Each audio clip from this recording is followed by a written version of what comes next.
তো hey guys, আমরা এবার নিয়ে চলে এসেছি দীঘা পার্ট 2। তোমরা আগের ব্লগে দেখেছিলে যে আমরা মন্দিরে ঘুরলাম আর তারপর বিরিয়ানি খেয়ে ঘরে চলে গিয়েছিলাম। তারপরে কি হলো সেটা তোমরা এই ব্লগটা দেখতে পাবে। Hey guys, good morning. আর এখন হচ্ছে আমাদের সেকেন্ড ডে দীঘাতে। একদম পুরো সকাল সকাল বেরিয়ে পড়েছি সাইট সিন দেখতে। এখন আছি চন্দনেশ্বর মন্দিরে। চলো এবার মন্দিরে প্রবেশ করা যাক।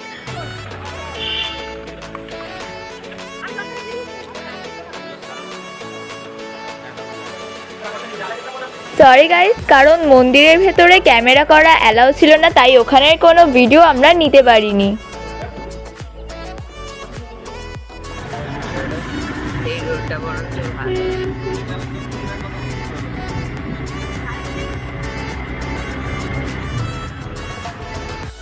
তো গাইস, এখন আমরা এসে গেছি তালসারিতে আর এখানে জাস্ট ভিউটা অসাধারণ লাগছে।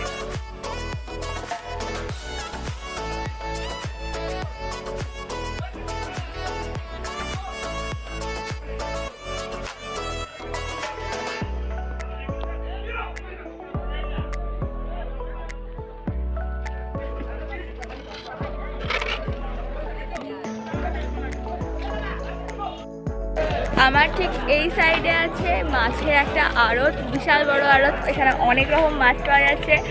আর এখানটায় হচ্ছে সেই সুন্দর শান্ত জল, খুব সুন্দর লাগছে জায়গাটা। আর এখন রোদ্দুরটা হালকা আছে তো খুব ভালো লাগছে। ওইখানে যে বড় লম্বা দ্বীপ দেখতে পাচ্ছ, জঙ্গল দ্বীপ, সেইখানে যাওয়া যায় এই বোটগুলো করে।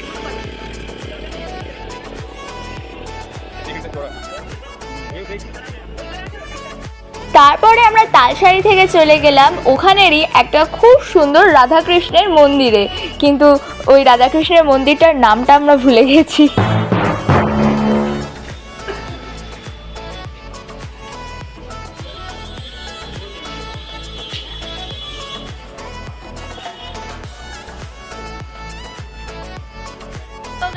এখন আমরা এসে গেছি ওশিয়ানা ঘাটে আর সবেমাত্র এন্ট্রি করলাম। এবার এখানের দৃশ্যগুলো আমরা দেখব আর তোমাদেরকেও দেখাবো। তো চলো যাওয়া যাক ভেতরে। চলো, মায়েরা তো ওখানে চলে গেছে, এবার দৌড়ে দৌড়ে আমাকেও যেতে হবে। জায়গাটা খুব শান্ত, কোনো মানুষও নেই, আমরাই শুধু এসেছি। পুরো ফাঁকা হয়ে আছে, চারিদিকে সবুজ গাছপালা আর এই সুন্দর রাস্তা, দারুণ লাগছে।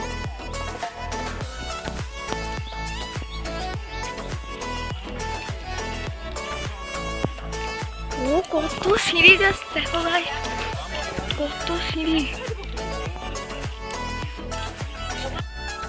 একেবারে ছুটে ছুটে ওঠা যাক।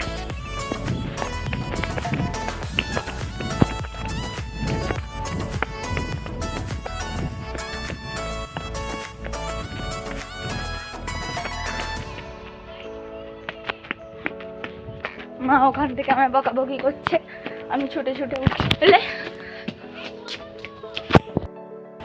তো গাইস, আমি এরকমটা কখনোই এক্সপেক্ট করিনি।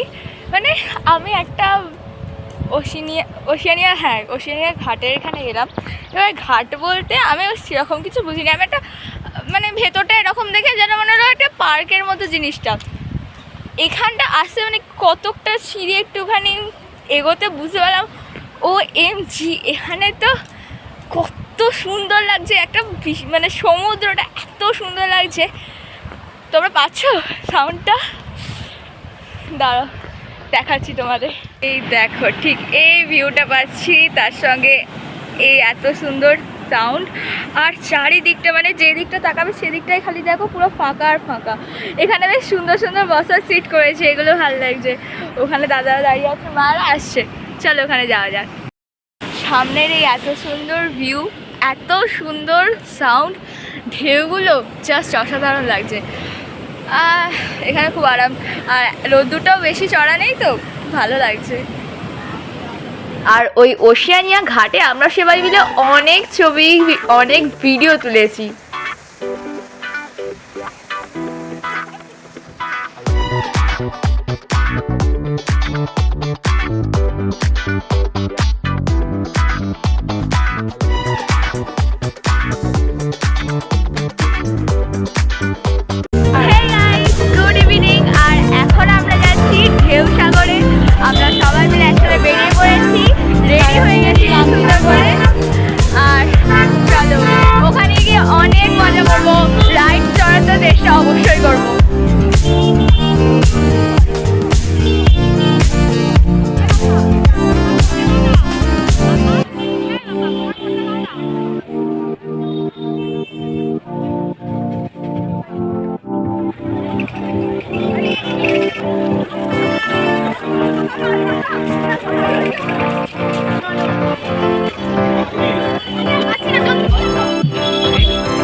যেগুলো আমরা কখনোই ট্রাই করিনি, তাই ভাবলাম কেননা এইখান থেকে একবার ট্রাই করে নেওয়া যাক।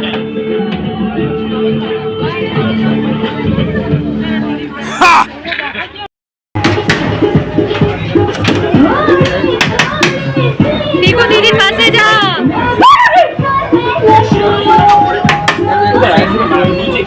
দাদা একটা সাইড দিন তো, পিছনে হাঁটা।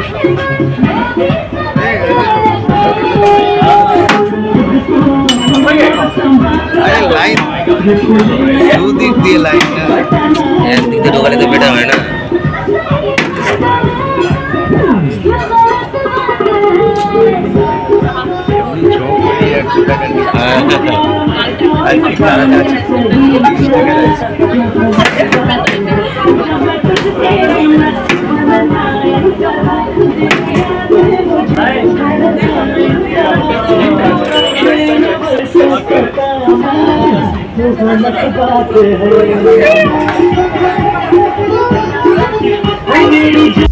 এটি ফাইনালি পেয়েছি, মানে ঠিক এই সব ঢুকিয়ে দেবো আর চারবার ফাইনাল। বাবু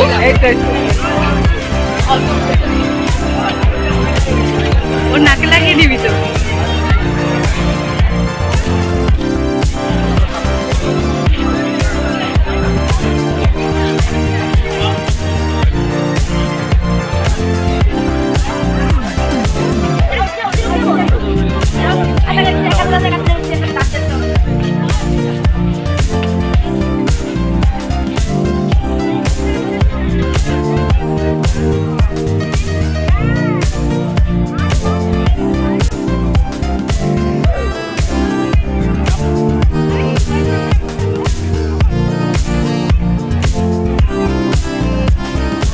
তারপরে শুরু হয়ে যায় ওখানে মা আর আন্টির নৃত্য।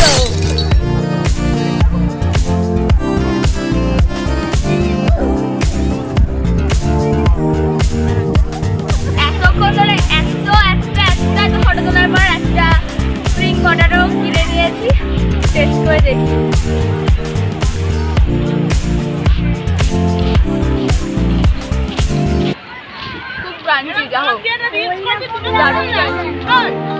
তো গাইস, ঢেউসাগর থেকে বেরোনোর পরেই আমরা চলে গেলাম সি বিচের মার্কেট ঘুরতে।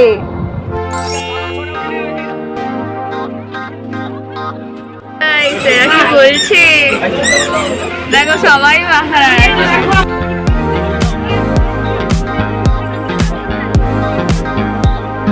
Hello hello.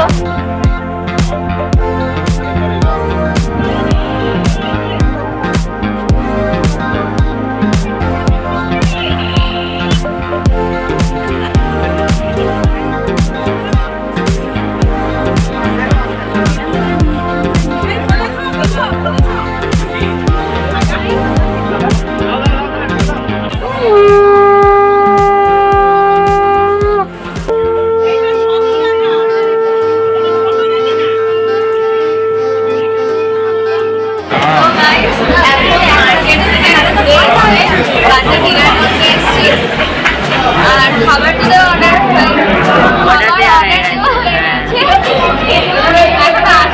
আসবে।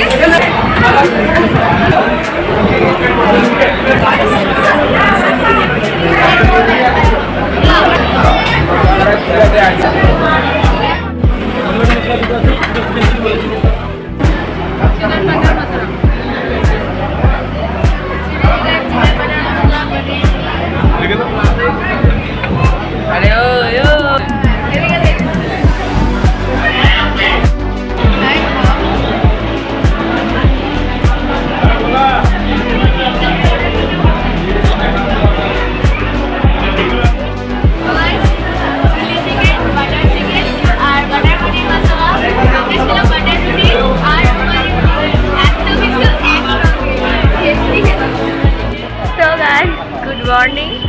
আজকে হচ্ছে আমাদের দীঘার লাস্ট ডে। এখন আমরা সবাই মিলে এসেছি সকাল সকাল, এসে টিকিট কাটছি।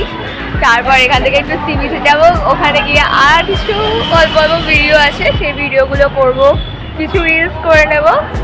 তারপর আবার ট্রেনে উঠে পড়তে হবে, ভাল লাগে না। আচ্ছা ঠিক আছে, চলো কি আর করা যাবে, ঘরে তো যেতেই হবে, কখনো না কখনো কোনো না কোনো দিন যেতে তো যেতেই হবে আমাদের, কিছু করার নেই এতে। আজকেই লাস্ট ডে। ঠিক আছে চলো, সি বিচে গিয়ে দেখা হচ্ছে।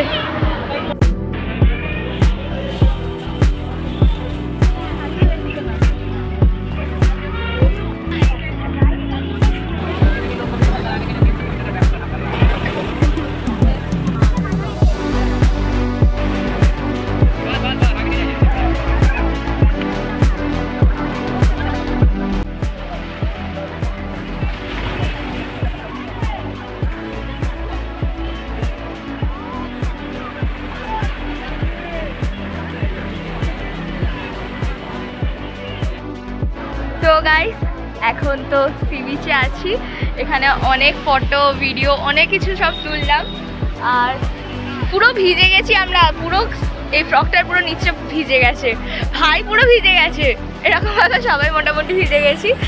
আর যাই হোক আজকের জন্য এতটাই, মানে এই কদিনের জন্য এতটাই, দেখা হচ্ছে আবার নেক্সট ব্লগে। Bye bye.